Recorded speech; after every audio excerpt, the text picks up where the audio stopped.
Maximum নেতাগুলো পেয়েছে এমন যারা আল্লাহকে ফাঁকি দেয়। অবশ্য জীবনটাই তার ফাঁকিবাজিতে গেছে, সুতরাং আল্লাহরে ফাঁকি দেয়াটাই কি স্বাভাবিক। যেই নেতা নির্বাচনের আগে টুপি মাথায় দেয়, আছে না না এরকম? অবশ্য এগুলো কিশোরগঞ্জে নাই, আলহামদুলিল্লাহ আছে। নির্বাচনের আগে টুপি, নির্বাচনের আগে সালাম সমানে, নির্বাচনের আগে একেবারে জনগণের দোরগোড়ায় চলে যায়। কিছুদিন আগে একটা ভিডিও দেখে আমি অবাক হয়েছি। এক নেতা বলতেছে তার কর্মীদেরকে যে তোমরা শুধু এই কয়টা দিন মানুষের ফাও ধরো, একদিন ফাও ধরো, তোমরা নির্বাচিত হইতে পারলে জনগণ তোমাদের 5 বছর ফাও ধরন লাগবো। এই ভিডিও দেখছেন কিনা আপনারা? হ্যাঁ হ্যাঁ, না দেখলে দেখবেন, এটা ভাইরাল হয়েছে। তার মানে হচ্ছে ওর মনের মধ্যে এখনই কি আছে? হ্যাঁ, শয়তানি আছে না নাই? আর যদি আল্লাহর গোলামেরা কখনো দায়িত্ব পায় তারা এমন করবে না। সূরা হজ, কি চমৎকার কথা। তারা এমন যে 4টা কাজ তারা করবে। এই 4 কাজ করার জন্য এবারে আল্লাহ তাআলা একটা সুযোগ দিয়েছেন সংসদে এমন লোকদেরকে পাঠানোর মতো একটা সুযোগ এই চোখের সামনে। ফেব্রুয়ারিতে যদি নির্বাচন হয়, সেই নির্বাচনে যারা এই ওয়াদা দিবে আমাদেরকে যে ইনশাল্লাহ গেলে নামাজের বিল আনবো, আমরা তাদেরকে ভোট দেবো। এবার সবাই ইনশাল্লাহ বলতে পারেন নাই? দিতে পারবো কিনা ইনশাল্লাহ? হয়তোবা এর বড় প্রয়োজন তোমরাই পেরেছিলে খোদার জমিনে দিতে মানুষের নিরাপত্তা, তোমরাই ফিরিয়ে এনেছিলে ধরাতে শ্রেষ্ঠতম মানবতা। আজ তোমাদের অভাবে মজলুম জনতা তিলে তিলে সয় জ্বালাতন। আজ তোমাদের বড় প্রয়োজন। আল্লাহু আকবার। বাংলাদেশের ঐতিহ্যবাহী জেলা কিশোরগঞ্জের পাকুন্দিয়া মঠখোলা খামাবিল পাড়ে তরিকুল ফালাহ যুব সংঘের উদ্যোগে আয়োজিত বহুকাঙ্ক্ষিত 15তম বার্ষিক 3 দিন ব্যাপী পবিত্র তাফসীরুল কোরআন মাহফিলের দেখতে দেখতে প্রথম রজনীর শেষ পর্যায়ে মোনাজাতের পূর্ব মুহূর্তে আমরা উপনীত হয়েছি। পর্দার অন্তরালের সম্মানিতা মা এবং বোনেরা, এই মাইকের আওয়াজ যত দূর যাচ্ছে তন্মধ্যস্থিত উপস্থিতি সকলকে আমি আবারও সালাম দিচ্ছি।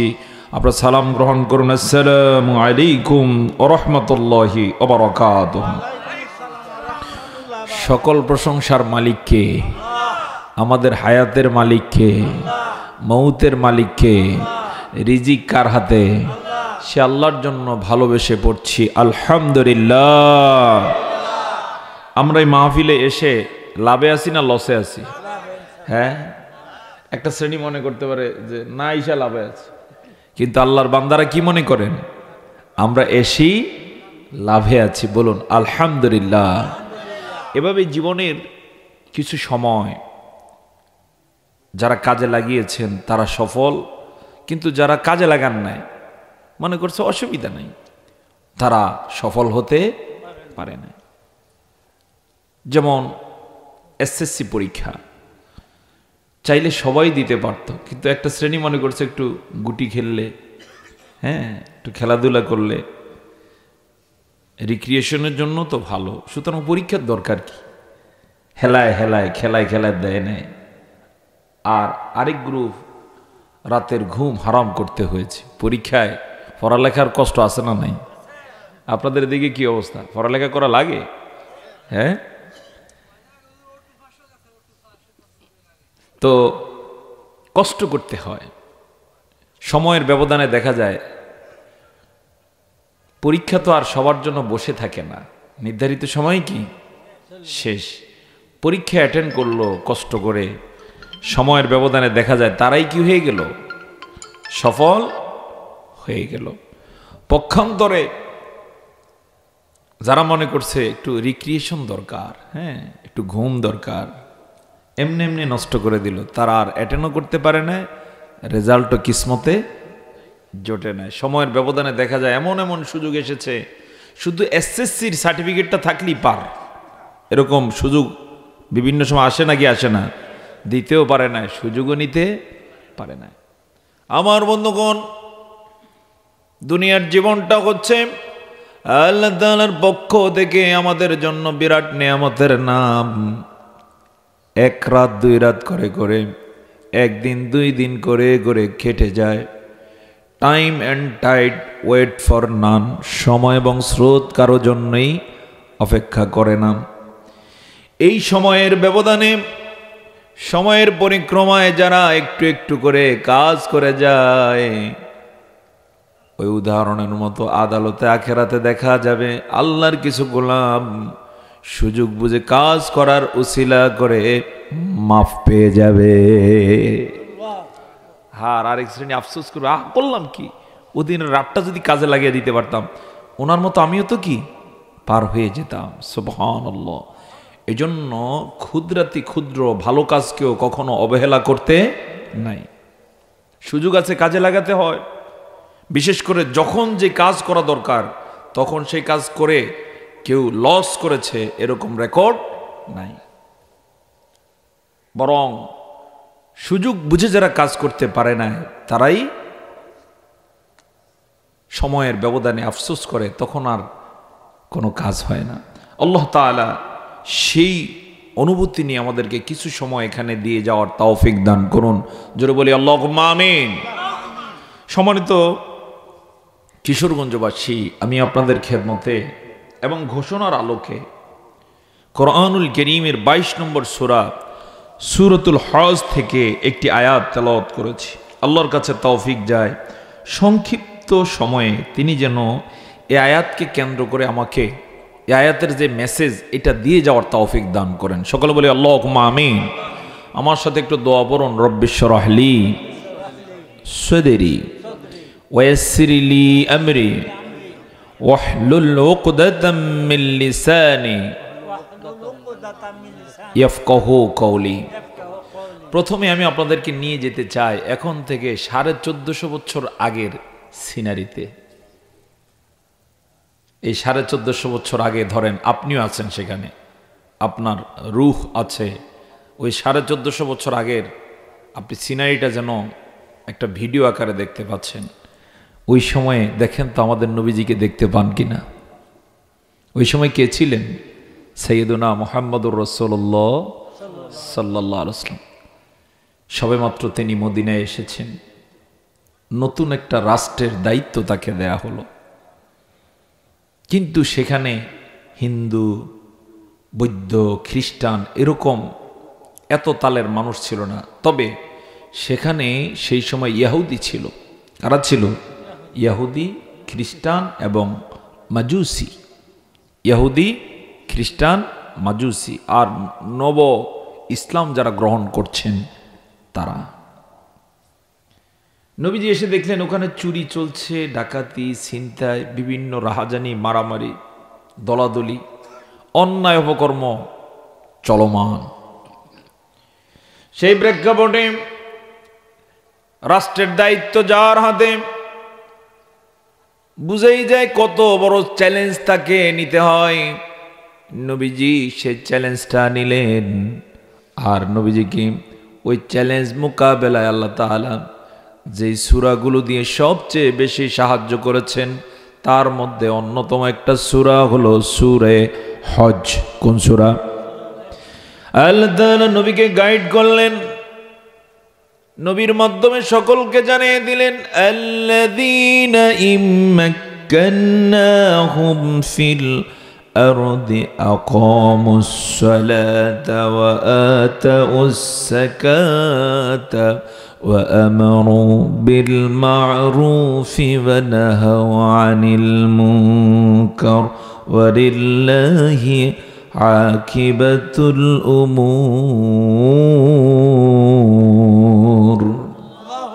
আল্লাহ তাআলা বলে দিলেন, আমি যদি আল্লাযীনা ইম্মাক্কান্নাহুম ফিল আরদ, তাদেরকে পৃথিবীতে নেতৃত্ব দান করি, ক্ষমতা দান করি, সুযোগ দান করি, তাহলে তারা 4টা কাজ করবে। কয়টা? 1 নম্বরে হলো আকামুস সালাহ, তারা নামাজকে কায়েম করবে। জোরে বলুন সুবহানাল্লাহ। আল্লাহ তাআলা যেন ইঙ্গিত দিয়ে বলে দিচ্ছেন, নবী গো, তুমি সহকারে মুসলমানদেরকে আমি নেতৃত্বে নিয়ে এসেছি, সুতরাং তোমাদের 1 নম্বরের কাজ হলো তোমরা নামাজকে কায়েম করে দাও। নামাজ কায়েম করে দিলে সমাজে চুরি থাকে নাকি? নামাজ যেখানে আছে চুরি সেখানে আছে নাকি? নামাজ আর চুরি, নামাজ আর অন্যায় কখনো সমান তালে চলতে পারে না। হয় চুরি থাকবে অথবা কি থাকবে? আসতে বলবো না, চুরি থাকবে অথবা কি থাকবে? নামাজ থাকবে। নামাজ থাকবে অথবা অন্যায় থাকবে, দুইটা একসাথে চলতে পারে না। কিশোরগঞ্জবাসী, আমি জানতে চাই আপনাদের এই সমাজে অন্যায় আছে কিনা? চুরিও আছে। তাহলে আমি নির্দ্বিধায় বলতে পারি এই সমাজে নামাজ কায়েম নাই। নামাজ যদি কায়েম থাকে চুরি সেখানে থাকবে না। অটো আল্লাহ তাআলা নবীকে গাইড করলেন।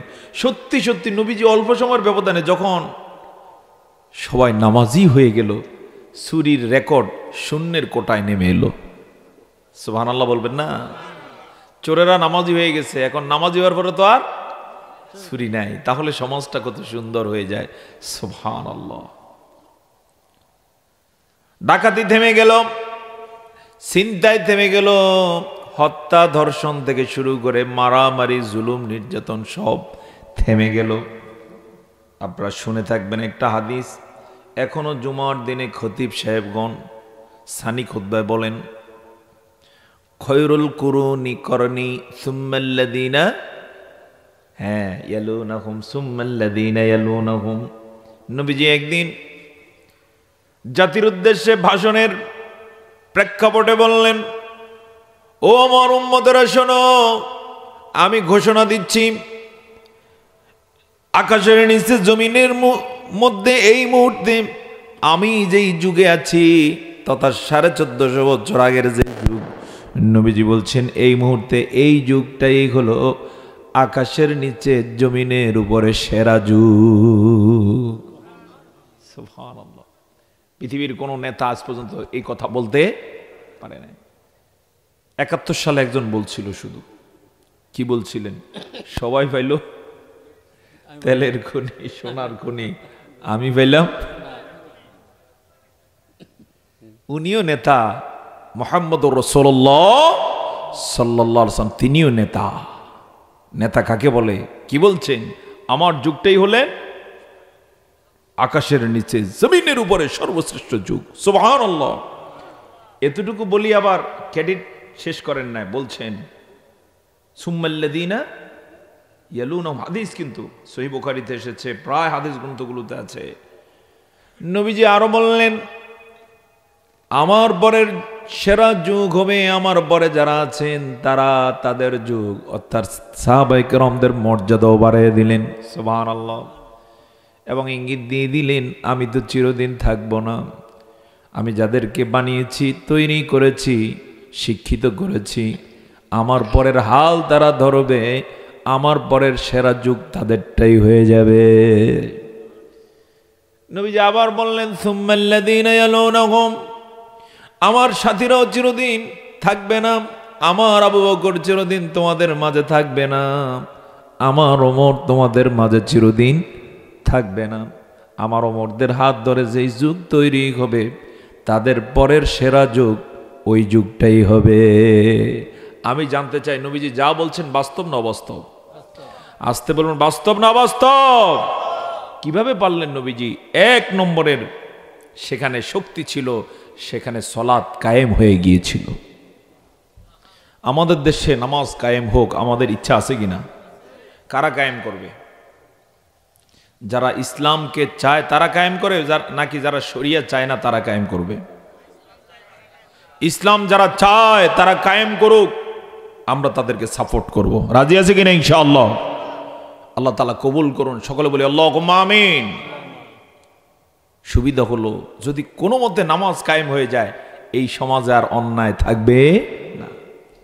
এখন অন্যায়ের সাথে যাদের একটা দহরম মহরম সুসম্পর্ক আছে, অন্যায় করতে পছন্দ করে, চুরি চামারি করতে পছন্দ করে, তারা তো নামাজ কায়েম হোক এটা চাইবে না। এজন্য তারা কখনো সংসদে নামাজ কায়েমের বিল পাস হোক এটা চাবে না। বাস্তব নাকি অবাস্তব? তাদের উদ্দেশ্যে এবার একটু বলি, ভাই দোস্ত বুজুর্গ, একটু অতীত সামনে এনে চিন্তা করুন। যারা বেনামাজি ছিল, পৃথিবীতে লাফালাফি করেছে, অন্যায় করে গেছে, তারা তো এখানে চিরদিন থাকতে পারে না। সফল হয়েছে নাকি ধ্বংস হয়ে গেছে? ধ্বংস হয়ে গেছে। কি লাভ? এই পৃথিবী তো পরকালের তুলনায় 1 মিনিটের জীবনও নয়। বাস্তব নাকি অবাস্তব? পরকালের তুলনায় দুনিয়ার জীবনটা 1 মিনিটের জীবনও নয়।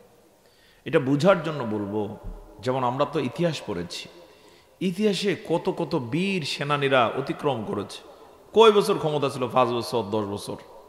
বাংলাদেশের প্রেক্ষাপটে সবচেয়ে বেশি ক্ষমতার দাপট দেখাইছে যে মহিলা, মাত্র কত বছর ছিল? হ্যাঁ, 15 বছর। আরো 5 বছর ধরেন, আগেও ছিল কয় বছর? 20 বছর। আজকে সেটা কি হয়ে গেছে? ইতিহাস হয়ে গেছে। কোনোদিন আর এই ক্ষমতা পাবে বলে কি নাই, আর সম্ভাবনা নাই, ইতিহাস হয়ে গেল। এখন আমি আপনাদের কাছে জানতে চাই, এই যে 20 বছর ক্ষমতা চালাইলো, আর এখন জাতির কাছে তার যে অবস্থা, ওই ক্ষমতার দাম বেশি নাকি এখনকার যে অবস্থা এটার দাম বেশি? কি বিপাকে পড়ে গেলেন?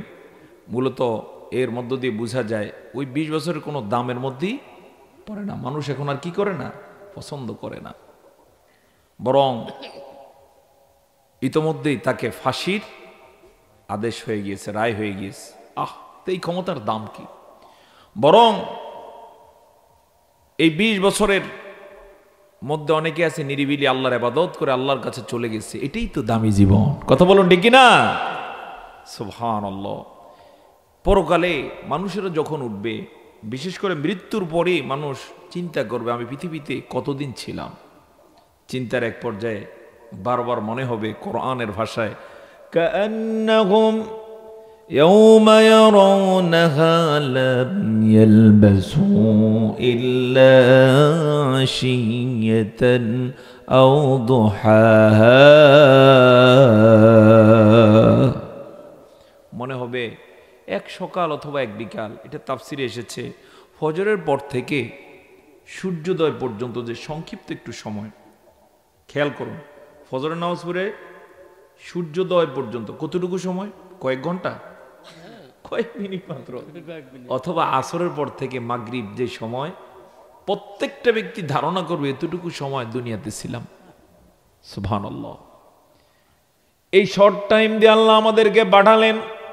এরপরও যদি কারো বুঝে না আসে, বলবো দোস্ত একটু খেয়াল করো, এই যে আমরা 2025 সাল হিসাব করতেছি, এই 2025 সালের মধ্যে এমন একটা মানুষও আছে নাকি যে প্রথম সাল থেকে এখন পর্যন্ত বেঁচে আছে? বরং 2025 সাল পর্যন্ত হিসাব করলে দেখা যায় 16 পুরুষ, 20 পুরুষ, 25-30 পুরুষ পার হয়ে গেছে। সুবহানাল্লাহ। এই যে জমিনে বসা আছি, এই জমিনও কতজনের কবর যে আছে আমরা কল্পনা করতে পারবো না। বলতে পারেন কি বলেন, আমার ধানি ক্ষেত, এই ধানি ক্ষেতের মধ্যে কবর আসবে কোত্থেকে? আপনাকে বলছি, আপনিই সেনা দেখছেন ধানি ক্ষেত, এর 100 বছর আগে এই জমিন কোথায় ছিল? 100 বছর আগের কবরগুলো কোথায়? 200 বছর আগের কবরগুলো কোথায়? 300, 400, 500, 1000 বছর, 2000 বছর, 5000, 7000 বছর আগের কবরগুলো কোথায়? যে সময় লোকগুলো ছিল অনেক উঁচা উঁচা, তাদের কবরগুলো এই জমিনের মধ্যেই আছে। কিন্তু এখন বিশ্বাসও আসে না, এভাবেই জমিনে দাফন হয়ে গেছে কত পুরুষ। সেদিন বেশি দূরে নয়, আজকের এই মাহফিলে যারা বসা আছি, হয়তোবা এমনও কেউ থাকতে পারি এখানে অনেক বড় আশা নিয়ে কোরআন শোনার জন্য বসে গেছি, কিন্তু কাফনের কাপড়টা বাজারে চলে আসছে। হতে পারে কিনা এরকম? আমাদের জানা নাই। সুবহানাল্লাহ, সুবহানাল্লাহ। হতে পারে কিনা? এখানে বসা আছি, সুস্থ আছি, কিন্তু কাফনের কাপড় সম্ভবত কোথায় চলে আসছে? কাছের বাজারেই চলে এসেছে। এমনও আল্লাহ না করুন কেউ থাকতে পারি আগামী বছর এই মাহফিল হবে ইনশাআল্লাহ, কিন্তু আমরা আর আসতে পারবো না। আগামী বছর কেন, আগামী দিন আসতে পারবো কিনা সন্দেহ আছে না নাই? এই হচ্ছে আমাদের জীবন। সুবহানাল্লাহ। তো আমার বন্ধুগণ, এই সুযোগ পেয়ে যেন কেউ অন্যায় না করে, এই সুযোগ পেয়ে যেন কেউ আল্লাহ যেটা পছন্দ করেন না সেটা যেন কেউ না করে। এজন্য আল্লাহ তাআলা ঘোষণা দিয়ে দিলেন, আমি যদি আমার নেক বান্দাদেরকে ক্ষমতা দেই তাহলে 1 নম্বরে তাদের কাজ হবে তারা নামাজকে কায়েম করে দিবে। নামাজ কায়েম হলেই সব অন্যায় কি হয়ে যাবে? দূর হয়ে যাবে। এখন বলতে পারেন, হুজুর কিভাবে সম্ভব? আমি আপনাকে বলছি কোরআন নিয়ে। সূরা আনকাবুতের মধ্যে আল্লাহ তাআলা বলেন, আকিমিস সালাতা ইন্নাস সালাতা তানহা আনিল ফাহশাই ওয়াল মুনকার। তুমি নামাজ কায়েম করে দাও। আকিমিস সালাহ ইন্নাস সালাতা, নামাজ যদি কায়েম হয়ে যায় নিশ্চয়ই নামাজ তানহা দূরে রাখবে আনিল ফাহশা, যত ফাহেসা কাজ আছে, অশ্লীলতা আছে, বেহায়াপনা আছে, ওয়াল মুনকার, যত নিষিদ্ধ কাজ আছে, তখন নামাজ সব কাজ থেকে এই সমাজকে বিরত রাখবে। সুবহানাল্লাহ। শুধু আমাদের দায়িত্ব হচ্ছে নামাজকে কি করে দেয়া? কায়েম করে দেয়া। বাকি কাজ কার? আল্লাহর। নামাজ দ্বারা তিনি সেটা কমপ্লিট করে দিবেন। জোরে জোরে বলুন না সুবহানাল্লাহ। আমাদের দায়িত্ব হচ্ছে আল্লাহর প্রতি ঈমান এনে কাজ করে যাওয়া। বাকি দায়িত্ব কার? এজন্য নবীজিও মাঝে মাঝে অবাক হতেন। তিনি সামান্য চেষ্টা করেছেন কিন্তু বরকত আল্লাহ অনেক বেশি দিয়ে দিয়েছেন। জোরে বলুন না সুবহানাল্লাহ। এই যে আপনার আমার জীবনে এমন অনেক ঘটনা আছে, জীবনে অনেক উন্নতি হয়েছে কিন্তু চেষ্টা খুব কমই করেছি। কে দিয়েছেন? অনেকে এত পরিমাণ রিজিক কল্পনাও করতে পারে না। সে অন্যের মতোই হয়তো বা প্রতিদিন 4-5 ঘন্টা ডিউটি করে, কিন্তু রিজিক আর রিজিক তার উসিলা করে হাজার হাজার লোকের কর্মসংস্থান আছে না নাই? আবার এমন লোকও আছে দৈনিক 10 ঘন্টা হাড় ভাঙ্গা পরিশ্রম করে, এই দিয়ে নিজের সংসার চালাইতে পারে না। আছে না নাই? হ্যাঁ, হাড় ভাঙ্গা পরিশ্রম করে কিন্তু এই দিয়ে একটা সংসার চালাতে পারে না। আরেকজন আছে একই পরিশ্রম করে না, আরো কম পরিশ্রম, কিন্তু দেখা যায় অনেক লোকের রিজিকের রুটি রোজগারের ব্যবস্থা আল্লাহ তার উসিলা করে দেন। তার মানে হচ্ছে দেন কে? আসতে বলুন না, দেন কে? তো আমাদের দায়িত্ব হচ্ছে নামাজ কায়েম করে দেয়া। নামাজ যদি কায়েম হয়ে যায়, নামাজের উসিলা করে সমাজ থেকে অন্যায় কি হয়ে যাবে? দূর হয়ে যাবে। 2 নম্বরে আল্লাহ তাআলার বক্তব্য হলো ওয়া আতাউস যাকাতা, তোমরা যাকাত দিয়ে দাও। আহা, আজকের এই সমাজে ভিক্ষুক আছে না নাই? অবশ্য কিশোরগঞ্জে কোনো ভিক্ষুক হয়তো বা নাই, যেহেতু সরকার দলের লোক বেশি। সাবেক সরকারের লোক বেশি কোথায়? কিশোরগঞ্জে। আমরা এরকম ধারণা করতাম আর কি, যদি অনেক আগেই আমার কাছে পরে ক্লিয়ার, এটা মুখের সাফা আর কিছু না। বেশিরভাগ মানুষই হচ্ছে ইসলামের পক্ষে। জোরে বলুন আলহামদুলিল্লাহ। তো এখানেও কি আছে? ভিক্ষুক আছে। আর ঢাকা শহরের অবস্থা আর নাই বললাম, এত ভিক্ষুক। এর মধ্য দিয়ে একটি বিষয় প্রমাণিত, সেটা হচ্ছে এই শহরের, এই সমাজের, এই দেশের মানুষরা যাকাত দেয় না ঠিক মতো। যাকাত দিলে ভিক্ষুক থাকতো না। ইসলামিক স্টেট যদি হয়ে যায়, আল্লাহর কোরআন যদি কায়েম হয়ে যায়, নামাজ যদি কায়েম হয়ে যায়, আল্লাহর নেক বান্দারা যদি দায়িত্বে চলে আসে, ওই সমাজের অন্যতম একটা বিষয় থাকবে, তারা যাদের উপরে যাকাত ফরজ করা হয়েছে তাদের থেকে যাকাত গ্রহণ করবে। আর যারা অসহায় রয়েছে তাদের কাছে নিরাপদে দুর্নীতি মুক্তভাবে পৌঁছে দিবে। এর কারণে ওই সমাজকে আল্লাহ তাআলা স্বাবলম্বী করে দিবে। সুবহানাল্লাহ, সুবহানাল্লাহ। 3 নম্বরে ওয়া আমারু বিল মারুফ, তারা সৎ কাজের আদেশ দিবেন। জোরে বলুন সুবহানাল্লাহ। কোন কাজের আদেশ? তারাই বলবেন তোমরা নামাজ পড়ো, রোজা রাখো, পর্দায় চলো, মিথ্যা কথা বলো না, অন্যায় পথে পা বাড়াবে না। ওয়ানাহু আনিল মুনকার, তাদের আরেকটা কাজ আল্লাহ তাআলা বলে দিচ্ছেন, সেটা হচ্ছে তারা অসৎ কাজে বাধা দিবে। অসৎ কাজ তারা কখনোই বরদাস্ত করবেন না। এই কথাগুলো কার কথা? আমি কোত্থেকে বলছি এই কথা? আমরা গরিব মানুষ, আমরা দুর্বল, ছোট্ট। আমার একটা ভোট পেয়ে যদি কেউ আল্লাহর কোরআনের কথা বলে, আমি ছোট্ট থাকবো না, ইনশাল্লাহ আল্লাহর কাছে অনেক বড় হয়ে যাব, হবো না ইনশাল্লাহ? কে জানে, হয়তো আমার একটা ভোটে যদি আল্লাহর কোনো গোলাম ওখানে বুক ফুলিয়ে বলে যে আমার রব বলেছেন ভালো লোকেরা দায়িত্ব পেলে নামাজের বিল আনবে, যাকাতের বিল আনবে, আমরা সেই বিল উত্থাপন করলাম, তখন কি আমি ছোট থাকলাম? সাহসে, আশায়, শ্রদ্ধায় মনটা ভরে যাবে, জোরে বলে ইনশাআল্লাহ। আমার বন্ধুগণ, এই 4 কাজ যদি করা যায়, আর কি কি হতে পারে? এই 4 কাজ যদি কোনো সমাজে করেন, তাহলে আল্লাহ তাআলার পক্ষ থেকে হয়তো বরকত রহমতের সবগুলো দরজা তিনি খুলে দিবে।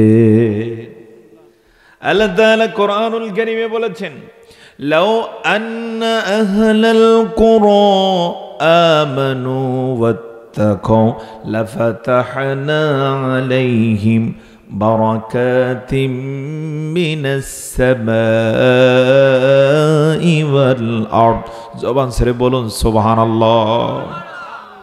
আল্লাহ তাআলার কি আশা, সুবহানাল্লাহ, এবং তার কি আস্থা। তিনি বলেন, যদি এই জনপদের অধিবাসীরা আমার প্রতি ঈমান আনে, আমাকে ভয় করে, ঈমান আর ভয়ের কারণে আমি তাদের জন্য আসমানের বরকতের সবগুলো দরজা খুলে দেব, জমিনের বরকতের দরজা আমি ওপেন করে দিব। জোরে জোরে বলি সুবহানাল্লাহ। আল্লাহর সেই ক্ষমতা আছে না নাই? আসতে বলবেন, আছে না নাই? আমরা নদী এলাকার মানুষ, আমার বাড়ি হচ্ছে ভোলাতে। ভোলার চতুর্পাশে নদী, উত্তরে নদী, তারপরে পূবে নদী, পূবে হচ্ছে মেঘনা, এরপরে পশ্চিমে হচ্ছে তেঁতুলিয়া, এরপরে একেবারে উত্তরে বলা চলে মেঘনা এবং ভোলা নদী, আর দক্ষিণ হইল বঙ্গোপসাগর। তো মাঝে মাঝে দেখা যায় একই মৌসুম চলে, যেমন এখন কোন মাস চলে? ডিসেম্বরের আজকে 4 তারিখ। গত বছর এমন দিনে কোনো মাছ নাই নদীতে, আর এখন দেখা যাচ্ছে ইলিশ আর ইলিশ। তাহলে কে দেন? নাকি এরকম ক্ষমতা দেখে একবার নিয়ে আসে মানুষ, আরেকবার আনে না? বিষয়টা কি এমন না? কে দান করেন? আল্লাহ। জোরে বলুন না সুবহানাল্লাহ। আল্লাহ চাইলে এইভাবে দিতে পারেন নাকি পারেন না? আপনাদেরকে একটু উদাহরণ দেই। এই যে আপনাদের বাড়ির কাছে আম গাছ, কাঁঠাল গাছ থাকে, কোনো মৌসুমে দেখা যায় প্রচুর কাঁঠাল, আবার কোনো কোনো বছর দেখা যায় নাই। এই ক্ষমতা কার? আর খেয়াল করবেন, যারা দান করেন, সাদাকা করেন, ভালো কাজ করেন, ওদের ফলন আল্লাহ বেশি দান করেন। সুবহানাল্লাহ। এগুলো তার ইশারা। যারা জ্ঞানী, যারা বিবেকবান, আল্লাহর প্রিয় বান্দা, তারা বোঝে, আর ব্যাককল যে সে বোঝে না। তো আমার বন্ধুগণ, যদি এই জমিনের মধ্যে নামাজ কায়েম হয়ে যায়, যাকাত যদি দেয়, সৎ কাজে যদি পরস্পরকে আদেশ দিতে পারেন, অসৎ কাজে যদি বাধা দেন, দেখা যাবে এমন জায়গা থেকে আল্লাহ বরকত দিবেন যেটা এই জাতি কখনো কল্পনাও করে না। সুবহানাল্লাহ। তিনি সেটা দিতে পারেন নাকি পারেন না? পারেন। সাহাবীদের একটা গল্প মনে বলবো। নবী করিম সাল্লাল্লাহু আলাইহি ওয়াসাল্লামের পক্ষ থেকে একবার একটা বাহিনী পাঠানো হয়েছে যুদ্ধের জন্য। তাদের সাথে যে খাবার দাবার ছিল, ওই যুদ্ধে যেই সময় তাদের অতিবাহিত হয়েছে, সব খাবার শেষ হয়ে যায়। সেনাপতি যিনি ছিলেন, একদিন তার কাছে সবাই রিপোর্ট করলো যে খাবার যা ছিল সব শেষ হয়ে গেছে, এখন আমরা কিভাবে চলবো?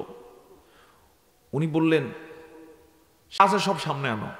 দেখা গেল কারো কাছে কয়েকটা খেজুর, এবার বিভিন্ন সবগুলো এবার তিনি ভাগ করে করে দিয়ে সময় অতিক্রম করতে থাকলেন, কারণ মদিনায় ফিরতে এখন অনেক সময় বাকি। হঠাৎ করে একদিন ফজরের সময় তারা উজু করতে গেছেন সমুদ্রে, চিৎকার দিয়ে উঠেছেন লোকেরা যে বিশাল এক মাছ সমুদ্রের তীরে আটকা পড়েছে। সেনাপতি আদেশ দিলেন, এটাকে ধরা হলো, কুলে আনা হলো। যে কয়দিন তারা ওখানে থাকার কথা, এই কয়দিন থাকলেন, খাবারের আর কোনো অভাব হলো না। সুবহানাল্লাহ। এরপরে তারা যখন মদিনার দিকে আসবেন, এখনো মাছ রয়ে গেছে, পরে বললেন নবীজির জন্য কিছু নিয়ে চলো। তারা নবীজিকে এনে বললেন, ইয়া রাসূলুল্লাহ, আমরা তো চিনি না কি জাতের মাছ, তবে আমাদের ওই সময় প্রয়োজন ছিল, কোনো খাবার ছিল না, এটা জায়েজ হবে কিনা? নবীজি বললেন অবশ্যই জায়েজ। সাহাবায়ে কেরাম বললেন আমরা আপনার জন্য নিয়ে আসছি। নবীজিও খেলেন। জোরে বলুন না সুবহানাল্লাহ। তার মানে হচ্ছে এটা গায়েব থেকে সাহায্য। কথা বলুন ঠিক কিনা? আমরা যদি এভাবে আল্লাহর বিধান মেনে চলি, আস্থা রাখুন, 53 বছরে এই দেশ যেখানে উন্নতির চূড়ান্ত পর্যায়ে পৌঁছতে পারে না, আল্লাহ যদি চান, ভালো লোকরা যদি ক্ষমতায় আসে, আল্লাহ যদি দয়া করেন, হয়তো 5 বছরও এই উন্নতির জায়গায় পৌঁছা অসম্ভব নয়। বাস্তব নাকি অবাস্তব? সুবহানাল্লাহ। আমাদেরকে আস্থা রাখতে হবে কার প্রতি? আল্লাহর প্রতি। তবে ততদিন এটা হবে না যতদিন এই জাতি আমরা না চাবো। গত 53 বছরে যারা দেশ চালাইছে তারা মূলত আমার আপনার মতোই। বাস্তব নাকি অবাস্তব? এই জাতির বেশিরভাগ লোক হচ্ছে দুর্নীতিবাজ। তো তার যিনি ভোট পেয়ে ক্ষমতা আসবে সে কি ভালো মানুষ হবে? আমরা এখন ভালো হওয়ার শপথ নিয়েছি। কথা বলো ঠিক কিনা? শপথ যে নিয়েছেন ভালো হওয়ার, এটার প্রমাণ আমরা দেখেছি গত 5ই আগস্ট 2024-এ।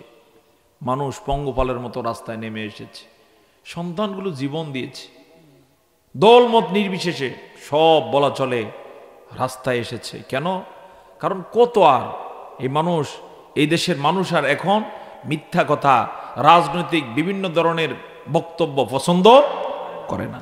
আপনি আমি করি না, আমরা এখন বাস্তববাদী হতে শিখেছি। এই বাস্তবতার জায়গা থেকে এখন কাজ হোক এটা চায়। এই কারণেই সন্তানগুলো, ইতোমধ্যে যারা মেধাবী দেখেছেন আপনারা, 4টা বিশ্ববিদ্যালয়ে তারা কি করেছে, আলহামদুলিল্লাহ বলবো না? অনেকে তো আমরা কল্পনাও করি না যে 4 বিশ্ববিদ্যালয়ে এভাবে ইসলামিক সন্তান যারা আছে, ছাত্র যারা আছে, প্যানেল যেগুলো আছে এগুলো নির্বাচিত হয়ে যাবে। এর মধ্য দিয়ে একটা আলামত আছে না নাই? এই জাতির মেধাবীরা কি চায়? এখন ভালো কিছু চায়, পরিবর্তন চায়। ওরা আছে যে পথে, আমরাও কি ইনশাআল্লাহ সেই পথে। কথা বলুন ঠিক কিনা? এবার তাহলে আশা করা যায় আল্লাহ তাআলা এই জাতির লোকজন যদি সত্যিকার অর্থে এটা মাথায় রেখে তার প্রতিনিধি নির্বাচিত করতে পারে, ইনশাআল্লাহ তারা ওখানে নামাজের বিল আনবে। কি এই আস্থা রাখতে পারি কিনা? ইনশাআল্লাহ আমরা নামাজ কায়েম হোক, এটা আমাদের ইচ্ছা আছে না নাকি নাই? সম্মানিত ভাই সব, আপনারা সৌদি আরবের ইতিহাস জেনে থাকবেন। এই সৌদি রাষ্ট্রের যখন গোড়াপত্তন হলো, বলেছিল মরুভূমির মধ্যে একটা দেশ। আমি বহু আগে শুনেছি বাংলাদেশ যে সময় একসাথে ভারতবর্ষের অংশ ছিল, পার্ট ছিল, ওই সময়ে আরব জগৎ থেকে বহু বণিক আসতো এখানে ব্যবসার উদ্দেশ্যে, সফর করত। এখন আর তারা আসে না ওইভাবে, বরং এখন আমাদের লোকজন কাজের জন্য যায়। বাস্তব না অবাস্তব? কিভাবে তাদেরকে আল্লাহ এই জায়গায় নিয়ে এলেন? হঠাৎ করে একদিন দেখা গেল যে তাদের তেলের খনি আবিষ্কার হয়ে গিয়েছে।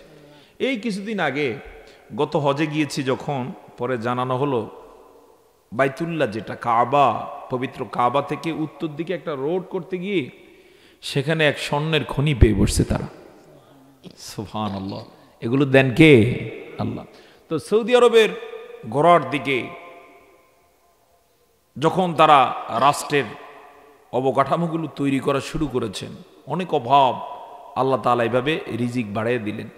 সেখানে তাদের কিছু গুণ ছিল, এর মধ্যে একটা ছিল তারা নামাজ যেন সকলে পড়তে বাধ্য হয়, এই জন্য নামাজ কায়েম শুধু করেই নেয়, পুলিশ মোতায়েন করছিল।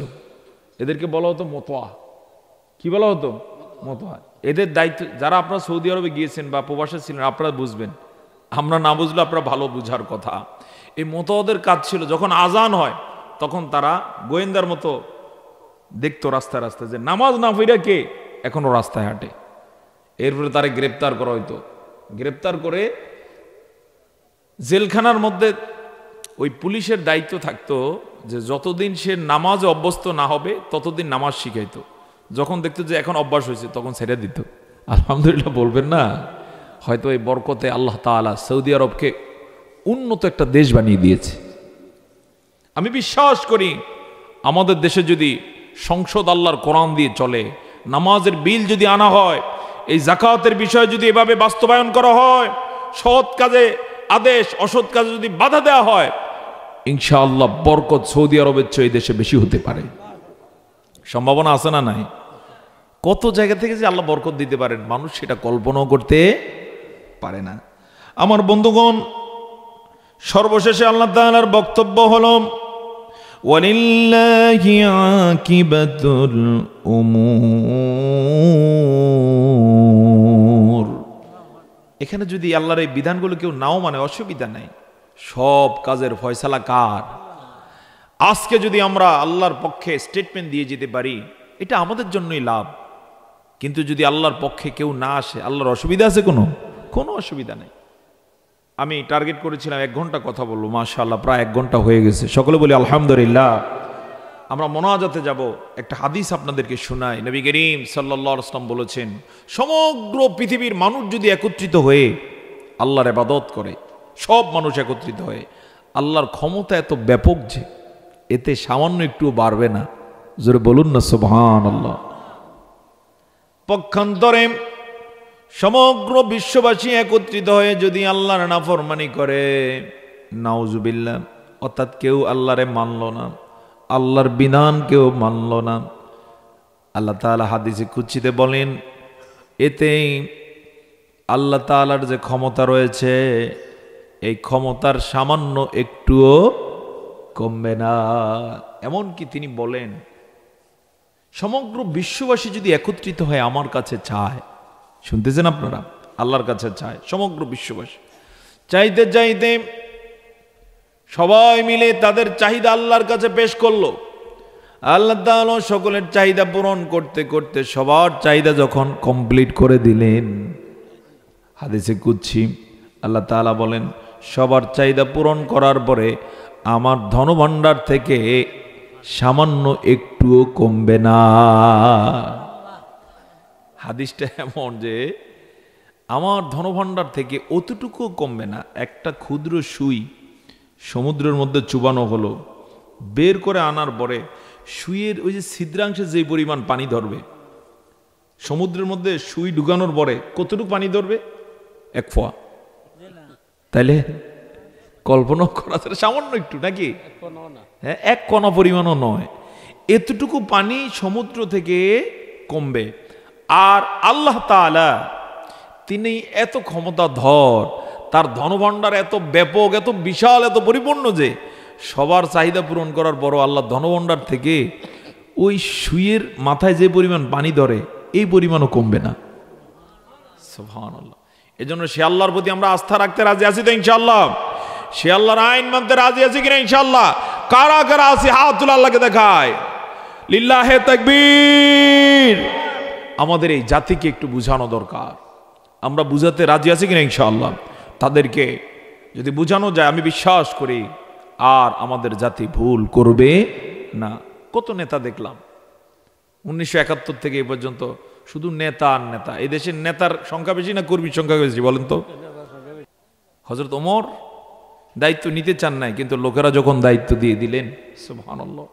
এগুলো তো আমাদের গৌরব উজ্জ্বল ইতিহাস। রাতের বেলা বের হয়ে গেলেন, মরুভূমি দিয়ে হাঁটতেছেন একা একা ওমর, সাথে তার ভৃত্য আসলাম। হঠাৎ করে দেখতে পেলেন একটা তাঁবুর মধ্যে মিটি মিটি বাতি জ্বলতেছে। হযরত ওমর চুপি চুপি সেখানে গেলেন, যে দেখতে পেলেন এক মহিলা একটা চুলার মতো বানিয়ে সেখানে কি যেন রান্না করতেছে, আর বাচ্চাগুলো ছটফট ছটফট করতেছে ক্ষুধায়। সুবহানাল্লাহ। ওমর অনেকক্ষণ এই দৃশ্য দেখার পরে আর ধৈর্য ধারণ না করে বললেন, দরজা খোলো। সালাম দিলেন, বললেন তুমি এই বাচ্চাগুলোকে এত কষ্ট দাও কেন? আমি দেখতে পেলাম দীর্ঘক্ষণ পর্যন্ত তুমি চুলায় যেন কি রান্না করতেছ, বাচ্চাদেরকে দাও না কেন? সাথে সাথে তিনি বললেন, ওগো পথিক, কে আপনি? আপনাকে চিনি না, আপনি একটু পাতিলের দিকে তাকান। ওমর দেখতে পেলেন পাতিলের মধ্যে কয়েকটা পাথর দিয়ে তিনি রান্না করতেছেন, এই অভিনয় করছেন, মূলত কোনো খাবার তার কাছে নাই। ওমর বললেন, এটাতে পাথর ছাড়া তো আর কিছু দেখা যায় না। এবার মহিলা বললেন, সত্যি সত্যি এটাই, তবে আমি এমনটা করতেছি, আমার বাচ্চাদেরকে আমি বুঝাচ্ছি তোমাদের জন্য খাবার আমি তৈরি করতেছি। এভাবে বাচ্চাগুলো কান্নাকাটি করে করে এক পর্যায়ে ঘুমিয়ে যাবে, তখন আমিও ঘুমিয়ে যাব, আমাদের কাছে খাবারের কোনো ব্যবস্থা নাই। সাথে সাথে হযরত ওমর যেন অবস্থা এমন হলো, তার পায়ের নিচ থেকে মাটি সরে গেছে। বললেন, তুমি এমনটা করো কেন? বললেন, কি করব, আমরা এই মদিনা এলাকার মানুষ না, দূর থেকে এসেছি। আমি জানতে পেরেছি মদিনার এখন যিনি খলিফা, তার কাছে গেলে পরে তার কাছে যদি এভাবে চাওয়া যায় তিনি কিছু দান করতে পারেন। ওমর আর ক্রেডিট নিলেন না, শুধু বলে দিলেন, আগামীকালকে ওমরের দরবারে এসো, অবশ্যই তোমার খাবারের ব্যবস্থা করে দেওয়া হবে। সুবহানাল্লাহ। আমার বন্ধুগণ, আমাদের মুসলিম জাহানের নেতা আজকে যারা আছে, ওমরের মতো এই আদর্শ আছে কিনা? আসেনি? এই আদর্শ নাই। অন্য বর্ণনা এসেছে পরে ওমর তাৎক্ষণিক ওখান থেকে ছুটলেন রাজপ্রাসাদ, খলিফার প্রাসাদ তো থাকে, খলিফার তো বিভিন্ন কি গুদাম থাকে, দৌড়ে গিয়ে তিনি গুদাম থেকে আটা নিলেন, আরো বিভিন্ন পণ্য নিয়ে এবার নিজের বস্তা নিজে কাঁধে তুললেন। আসলাম বললেন, আমি আসি না ওমর? বললেন, আমার বোঝা আমাকে বইতে দাও, আমি যে দৃশ্য দেখেছি আল্লাহর কাছে জবাব তোমাকে দিতে হবে, আমাকে দিতে হবে। এই বস্তা সহকারে তিনি এলেন ওই তাঁবুতে, এনে মহিলাকে বললেন যে তুমি খামির তৈরি করো, আমি রান্না শুরু করে দেই। সুবহানাল্লাহ। অল্প সময় তৈরি করে এবার বাচ্চাগুলোকে জাগালেন, মহিলাকে বললেন যে তোমার বাচ্চাদেরকে খাওয়াও। বাচ্চাদেরকে জাগিয়ে যখন খাওয়ানো শুরু করেছেন ওমর, তখন চোখের পানি ছেড়ে দিলেন। সুবহানাল্লাহ, আনন্দাশ্রু। ওমরের চোখে পানি দেখে মহিলা বললেন যে আমার মন বলছে মদিনার খলিফা যদি ওমর না হয়ে আপনি হতেন, তাহলে এই জাতির ভাগ্য পরিবর্তন হয়ে যেত। ওমর রাদিয়াল্লাহু তাআলা আনহু ওখানেও ক্রেডিট নিলেন না, বললেন আগামীকালকে এসো খলিফার দরবারে। আগামীকালকে এসে দেখে খলিফার আসনে হযরতে ওমর, গত রাতে যিনি ছিলেন উনি বসা। জোরে বলুন না সুবহানাল্লাহ। আমাদের মহান পূর্বপুরুষগণ এইভাবে দায়িত্ব পালন করে গেছেন। আল্লাহ তাআলার কাছে দোয়া করব, আল্লাহ আমাদের জাতিটা দীর্ঘদিন অবহেলিত একটা জাতি, যাকে আমরা ক্ষমতায় পাঠাইছি সেই আমাদের সাথে বিশ্বাসঘাতকতা করেছে, নিজের আখের গুজিয়েছে, হাজার হাজার লক্ষ লক্ষ কোটি কোটি টাকা বিদেশে পাচার করেছে, তার বাড়ি আছে, গাড়ি আছে, সব আছে, কিন্তু আমার জাতির লোকেরা বড় অসহায়। অনেক সন্তানেরা এরকম আছে টাকার জন্য ভালো জায়গায় পড়াশোনা করতে পারে না, আছে না? না, এরকম ভালো একটা রাস্তা পায় না আজ পর্যন্ত। এরকম অনেকে আছে চিকিৎসার অভাবে ধুকে ধুকে অসুস্থতার জীবন যাপন করছে। আল্লাহ তাআলা আরো কত মানবেতর জীবন যাপন করছে এই জাতি। অসংখ্য মানুষ আজকে রাস্তার পাশে দাঁড়িয়ে দাঁড়িয়ে ভিক্ষা করে। আল্লাহ তাআলা এই অবস্থা থেকে আমাদেরকে একজন ওমর দিয়ে তুমি পরিবর্তনের ব্যবস্থা করে দাও। সকলে বলে আল্লাহুম্মা আমিন। সেটার জন্য আমাদেরকেও কাজ করার বিকল্প নেই, আমরা কাজ করবো ইনশাআল্লাহ। রাজি আছে কিনা? আল্লাহ কবুল করুন। সকলে বলে আল্লাহুম্মা আমিন। যদি নাও করি একদিন তার কাছেই ফিরে যেতে হবে, সেদিন তিনি ধরবেন নাকি ধরবেন না? দুনিয়াতেও কষ্ট করতে হবে, তার কাছেও জবাব দিতে হবে যে যারা নামাজ কায়েমের ইচ্ছে ছিল, যাকাত যারা বাস্তবায়ন করতে পারত, কেন তাদেরকে সমর্থন করো নাই? সেদিন যেন আমরা আদালতে হেরে না যাই, আমরা যেন দুনিয়ার কোনো লোভে পড়ে এই কাজ না করি। সকলে বলি আল্লাহুম্মা আমিন। আমরা আনন্দ করব, সুখ করব দুনিয়াতে না আখিরাতে? কোথায় করব ইনশাআল্লাহ? আখিরাতটা আল্লাহ তাআলা তৈরি করেছেন মূলত সুখের জন্য। কিসের জন্য? সুখের জন্য, আনন্দের জন্য।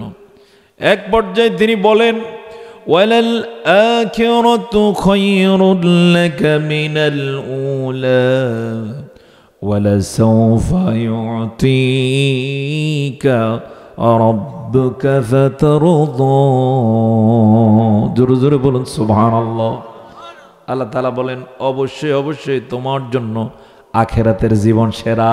ওয়ালাল আখিরাতু খায়রুল লাকা মিনাল উলা। কি চমৎকার কথা আল্লাহ বলে রেখেছেন।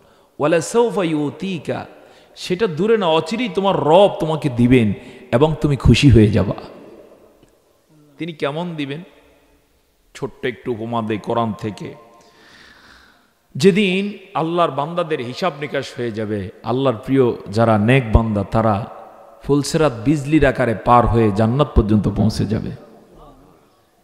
ফুলসেরাত পার হওয়ার সময় অসংখ্য মানুষ কেটে কেটে নিচে পড়ে যাবে।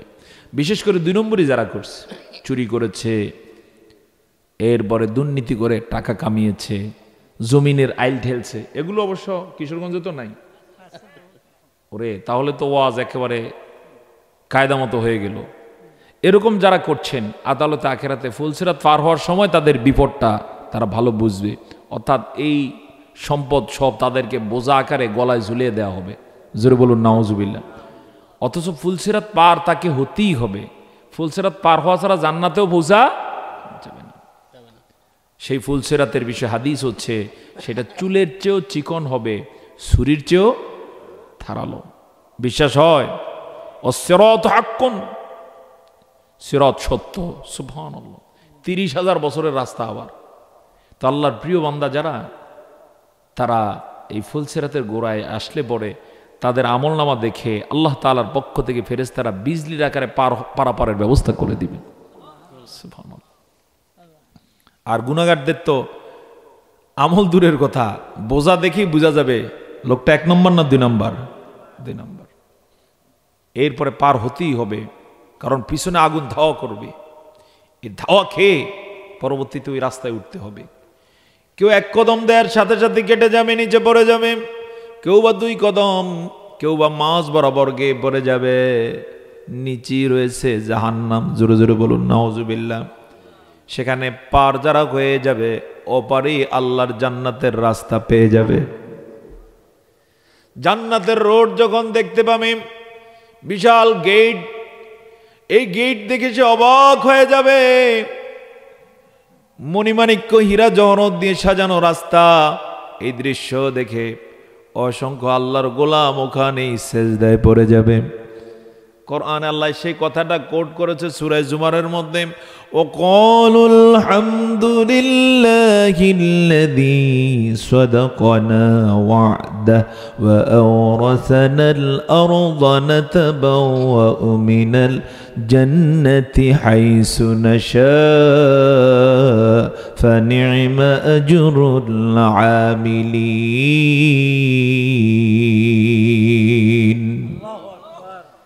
তারা বলে উঠবে ওয়াকালুল হামদুলিল্লাহ, বলুন আলহামদুলিল্লাহ। ওয়াকালুল হামদুলিল্লাহিল্লাযী সাদাকানা ওয়া'দা, আমরা ওই আল্লাহর প্রশংসা করছি যিনি আমাদেরকে সত্য ওয়াদা করেছেন। অর্থাৎ এত বিশাল আলিশান জান্নাত দেওয়ার কথা বলছেন, অবশ্যই সেই জান্নাত পেয়ে গেছি। এখন তো মজার বিষয় হলো সেজদা থেকে আর উঠতে চাবে না। এই দৃশ্য দেখে আর সেজদা থেকে মাথা উঠাবে না। ফেরেশতারা এসে বলে ওঠেন ওঠেন ওঠেন। সে উঠবে, কিন্তু সামনে যেতে চাবে না। বলবে এটা তো নর্মাল বিষয়, সামনে বিশাল আয়োজন আছে। এভাবে গিয়ে গিয়ে যখন 1টা ফটক 2টা ফটক পার হবে, যত সামনে যাবে দেখবি তত আকর্ষণ বেশি। জোরে জোরে বলুন সুবহানাল্লাহ। এর কোনো এক জায়গায় না যেতে তো বলা যাবে না, একবার ঘুরে আসলে বলতে পারতাম, কিন্তু কোরআন হাদিস থেকে যতটুকু বোঝা যায় এটাই তো অনেক আকর্ষণীয়। সুবহানাল্লাহ। এক গেইটে যেখানে গোসলের ব্যবস্থা থাকবে, এতক্ষণ পর্যন্ত মানুষটা 3.5 হাত বডির, এই বাংলাদেশের কিশোরগঞ্জের বডি সহকারী থাকবে। কিন্তু একটা নির্ধারিত জায়গায় আল্লাহর জান্নাতের হুর গেলমান মেহমান বরণ করে নেয়ার দায়িত্বে যারা, তারা বলবেন এখানে আপনার ড্রেস চেঞ্জ করতে হবে, এখানে আপনাকে একটু ফ্রেশ হতে হবে। ফ্রেশ হওয়ার জন্য যখন ওখানের যে আয়োজন আছে, গোসল করবে। গোসল করে উঠার পরে সে নিজেকেই নিজে চিনতে পারবে না, দেখতে পাবে সে অনিন্দ সুন্দর সুন্দরী হয়ে গেছে। নিজের বডির দিকে তাকিয়ে দেখবে যে বিশাল বডি ফিটনেস আল্লাহ তাকে দান করেছেন, অর্থাৎ জান্নাতি বডি ধারণ করেছে। জোরে জোরে বলুন না সুবহানাল্লাহ। চিন্তা করেন তো, যেদিন আপনার আমার বডি তেমন থাকবে, আমাদের বডিটা থাকবে কার মতো? হযরত আদম আলাইহিস সালামের মতো। তিনি কয় হাতের ছিলেন? 60 গজ। সুবহানাল্লাহ, 120 হাত। আর সৌন্দর্য কি ছিল আল্লাহ ছাড়া কেউ জানে না। সুবহানাল্লাহ। আর আমাদের মা বোন যারা জান্নাতে যাবেন তারা হবেন হযরতে হাওয়া আলাইহিস সালামের মতো। জোরে বলুন সুবহানাল্লাহ। এই বডি ফিটনেস, সেখানের পোশাক, এগুলো পরিধান করে আবার সেজদায় পড়ে যাবে। জোরে বলুন সুবহানাল্লাহ। কেন? কারণ আল্লাহর প্রশংসায় মাথা নত হয়ে আসবে। সুবহানাল্লাহ। ফেরেশতাগণ আবার হাঁকে হাঁকে নিবে। সেই কথাটা আল্লাহ বলেছেন, ওয়াসিকাল্লাযীনা তাকাউ রাব্বাহুম ইলাল জান্নাতি যুমারা। হাঁকে হাঁকে নিবে। নবজামাতা আগেকার দিনে যে আপনারা যারা বিয়ে করছিলেন, যেদিন আপনার স্ত্রীর কাছে নেওয়া হয়েছে, বলেন তো নিজে একবার স্বেচ্ছায় গেছে না লোকেরা ধরে ধরে নিছে? কি সে আনন্দ ঘন মুহূর্ত! এগুলো তো এখন স্মৃতিতে আসলে পরে অবাক হতে হয়। সুবহানাল্লাহ। সেখানে কেন লোকেরা নিয়ে গেছে? কারণ লজ্জায় যেতে ইচ্ছে হচ্ছিল না, যদিও মন চায়, কিন্তু মানুষ কি বলবে এরকম একটা ভাব ছিল না। জান্নাতে আল্লাহ তাআলা তেমন একটা দৃশ্য নিয়ে আসলেন, লোকেরা যেতে চাবে না। যেন কেন চাবে না? কারণ সেখানে দুইটা বিষয়। অন্যতম বিষয় হচ্ছে সে যে আলিশান আয়োজন দেখবে, সে চিন্তা করে আমি আল্লাহর জন্য আপাতত তার কতটুকুই বা করছি, আল্লাহর জন্য তো কষ্ট তেমন বেশি করি নাই, কিন্তু তিনি যা দিচ্ছেন, যা দেখতে পাচ্ছে, এটা তো বিশাল কিছু। এই জন্য লজ্জায় সামনে যেতে চাবে না, সেজদায় পড়ে থাকতে চাবে। সুবহানাল্লাহ। আর দ্বিতীয়টা হলো যেন অজানা অচেনা হুর গেলমানরা সেখানে সবাই তারে বরণ করে নেয়ার জন্য অপেক্ষমান। সে চিন্তা করবে অকল্পনীয় বিষয়, আনইজি লাগবে, এই জন্য যার কারণে যেন যেতে চাবে না। ফেরেশতারা তখন হাঁকায়া হাঁকায়া নিবে। এই কথাটা বলেন অশিক্ষা, শিক্ষা করে নিয়ে যাবে। আমরা শিক্ষা শব্দটা ব্যবহার করতাম যে উসকে নিয়ে আসো, এরকম একটা অবস্থা হবে। এগুলো কোরআনে আছে না নাই? কোরআন থেকে বলছে, আমি এগুলো বাহির থেকে বলিনি। এরপরে যখন তাকে প্রথম গ্যালারিতে বরণ করা হবে, সেখানে হীরা জহরত মণিমাণিক্য দ্বারা সাজানো মালায় মালায় তার গলা ভরে দেওয়া হবে, ফুলের শুভেচ্ছা জানানো হবে। সুবহানাল্লাহ। সেই দৃশ্যগুলো সামনে আসলে পরে ভালো লাগে নাকি লাগে না? সেই জান্নাতে যাওয়ার ইচ্ছা আছে তো ইনশাআল্লাহ? আসুন, আমল তো বেশি করতে পারে না, সামনের দিনগুলোতে ভালো কাজ করব।